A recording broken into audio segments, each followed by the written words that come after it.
Right, welcome everyone to our second VODCAST. I did call it a podcast last time, but Rich informed me that it's a VODCAST. Yes, that is. That's a modern term, but that is whatever you want it to be. Anyway, we'll crack on talking about Forest Green stuff today. I think the first talking point really is the Liam Noble situation. What are your thoughts on Liam Noble? Yeah, well, obviously he made quite a big decision when he got released by Notts County last season to drop into the National League. Big decision really, because I think actually for players it is quite a big thing to drop out of the league. I think although National League is a very good league, I think a lot of players still look at it and think, I'd rather stay in the top four divisions. So he did that last year. But in a way, maybe it did him a favour because he got promoted. So that's great for any player, especially at Notts County, where I think he got relegated and struggled last year. He got over 20 assists, I think 8 or 9 goals as well. Yeah, incredible. Incredible statistics. I've of course it's a team game, but my argument is you take Doige, Noble, Pinnock, one or two others out of that what we had last season. I don't think Forest Green probably finished anywhere near as high as they would have done. I think there were certain individuals last year who contributed so much to the team with their goals or their defence performances or their assists, but it just was the reason why Forest Green got promoted.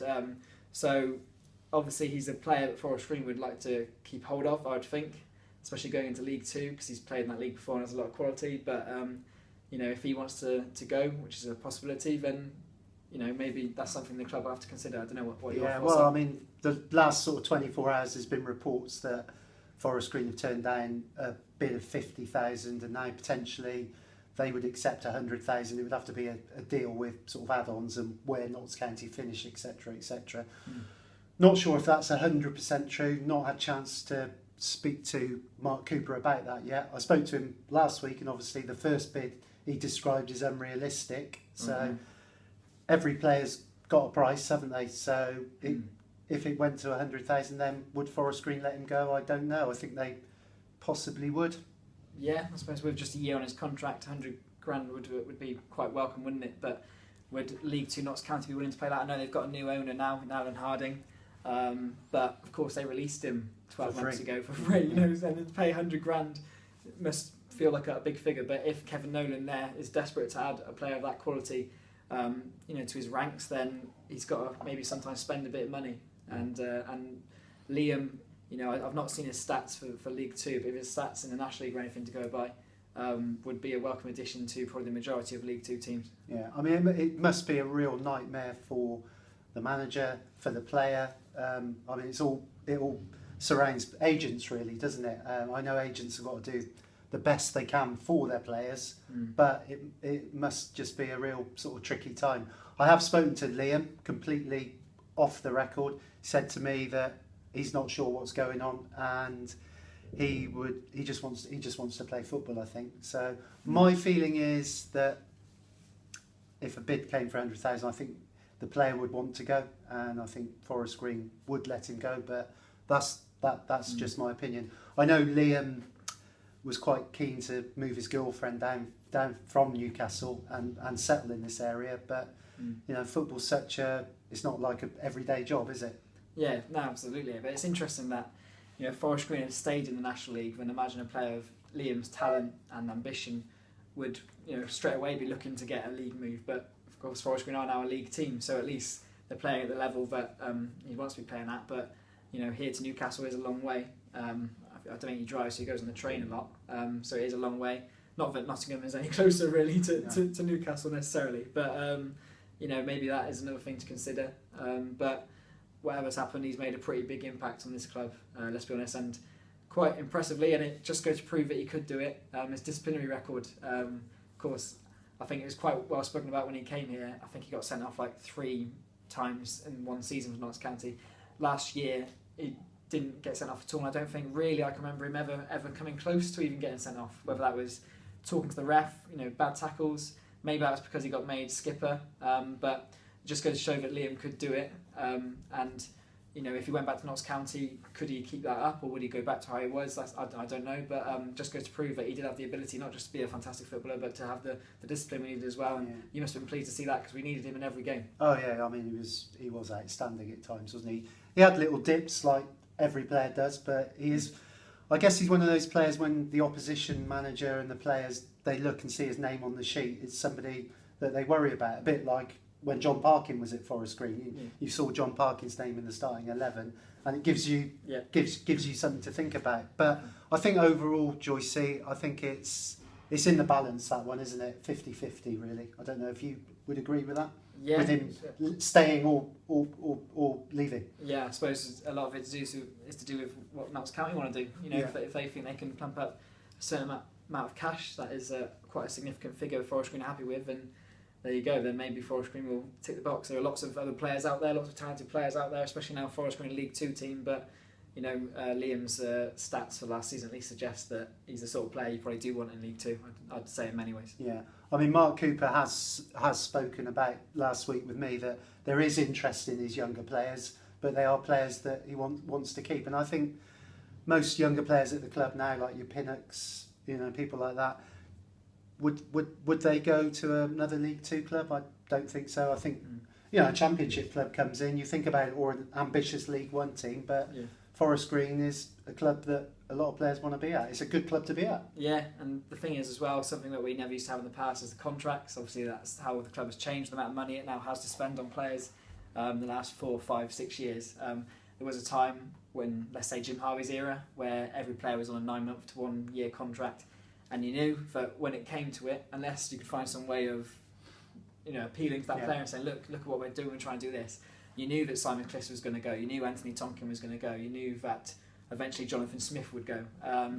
But whereas these days, Ethan Pinnock's got another year in his contract, Liam obviously has, 1 or 2 others have got another year, Christian Doyle's got another year, so it's harder for them to leave and easier for them to hold on to them in many ways, unless of course the player wants to force a move and makes things awkward maybe. Yeah, talking about some of the players, it looks pretty certain that we won't see Kane Woolery again. He made such an impact during the season, especially at Wembley, and I think with a new manager at Wigan, he's going to have a real good go in League 1. Mark Ellis, there could be a door open. I know he's gone back to Carlisle, but there's a possibility there, I think. And the other one is Charlie Cooper. Again, potentially there could be a door open for him. What are your thoughts on those 3? I think you're right about Kane. You'll probably, especially scoring 2 goals on the biggest stage at Wembley. Suddenly, a lot of people, judge you on that. And let's be honest, I think I said, and a few others said before the game, the person that wins this game would be Kane Woolery because of the big pitch, the pace, Tranmere's lack of speed at the back, and that's exactly what happened. And Kane only scored 4 goals for us, but he scored 2 of them on the biggest, most important stage of all, which is massive for him, especially in front of the TV cameras. Wigan, of course, being relegated to League 1 as well, so it's not like he's having to go and play in the Championship now. He's playing in the just the league above what Forest Green are in. Unless he doesn't get game time, it's hard to imagine Kane coming back. Mark Ellis, another year in his contract at Carlisle, so we'll have to see what the situation is there, because obviously the manager was more than willing to let him go out, to Forest Green to end of the season. Would he be willing to let him go, or does he now want to hang on to him? And of course, got the Charlie Cooper situation. He's probably the easiest one of all, in the sense that he's now a free agent, so he's not tied down to a contract anywhere. But from what I understand, and I think you understand as well, Charlie is probably desperate to try and get something elsewhere before considering Forest Green as another option. But would you? I think there are some clubs at Championship level interested in Charlie, I believe. Whether or not that would be to go into their under 23s as he's 20, possibly. Would he get loaned back to Forest Green? I don't know. Those are sort of things that are obviously between the manager. But I potentially can see Charlie in a Forest Green shirt next season. That's just my gut feeling. And it was a tough time when he first came here. And I think probably the back end of the season he won a few people over. Yeah, I think the fans were a lot happier with his performances at the back end of the season. There's a possibility that maybe he is here next year. Maybe he's just waiting to see what he can get, and then Forest Green is an option if he can't get exactly what he wants, and he can come to Forest Green and sign a 1-year deal or a 2-year deal, whatever like that. Yeah. Just moving on now. June's flying by, isn't it? You've announced the pre-season friendlies now. Are you pleased with those? Yeah. We got obviously Bristol Rovers at home. Managed to get Kidderminster at home as well. So that will be a good game. And then playing a lot of local teams as well. So I'm really pleased going back to Brimscombe. Great people down there, your Clive Bakers and people like that. And then, of course, a lot of other local games too. Shortwood, much changed Shortwood team. Bishop's Cleeve, I think, is on the list as well. One we always seem to play. And yeah, like I said, we've got Bristol Rovers. For me, that's the biggest game of all. League One, Bristol Rovers. They'll bring a good crowd. Yeah. I think it'll be a really good, proper friendly between a League One and League Two team. Hopefully the pitch will be all good. I'm sure it will be because, of course, Adam's an outstanding groundsman. But obviously the Kidderminster game will be interesting. I'm sure they'll bring some good fan numbers down, and amazing now that there's 2 leagues between us. They're probably still a bigger club than us, but there's 2 leagues between us. Yeah. But that's football. And in terms of you and the pre-season schedule, I think some of the feedback from the fans is a little bit disappointing. They would have liked a Man United or an Arsenal, but then when we say Man United or Arsenal, you're not going to see the top stars, are you? You're going to see stars of the future. So, but I believe the club, I know it's not been announced yet, but are going to go on tour to Portugal, and there will be a game then as well. So, I mean, that's another sort of bonus. But I guess it's just all about being ready for the kick-off in August. Yeah, that's right. Being fit and ready, and last year's pre-season worked. Obviously, there were some similarities to last year's pre-season to the ones the year before, playing Cardiff and stuff. But we haven't got those big games this year. So, it's just a case of getting the players as fit as possible, I suppose, and getting them all set and confident that they know what they're doing. Yeah. Just finally, we'll just end on the hummus T-shirt that was launched this week. It's got a lot of publicity again. It hasn't been everybody's sort of cup of tea. You're never going to please everyone all the time anyway. But, it's a quirky thing, and I guess that's what the club are all about. What did you think? Yeah. Classic Forest Green, isn't it? Very different. Classic Bob Hunt. Yeah. Bob, I'd love to know if he rehearsed that or if it just came into his head. Off the cuff. At the time. But you know what Bob's like? I don't think Bob actually rehearses stuff. So I think it was probably a totally off the cuff. Yeah. But I mean, when I heard it on the radio, it was a great little comment. Yeah. So I love doing radio stuff with Bob. He's fantastic, and I think the fans love him massively. I think the people who run the club love him as well. The way he does it. And I think to come up with a line like that, I heard it the next day on Radio 1. It's been on How I Got News For You. It's been on the Strand News and Journal VODCAST. Yeah, of course. Yeah, it's been everywhere. Yeah. Fair play. The club have snapped that up, and I wouldn't be surprised if we hear a bit more of it, to be honest. Okay. Cheers. Well, thanks for joining us again, and hopefully we'll have a chat next week. Cheers, Rich. Thanks, Ash. Cheers.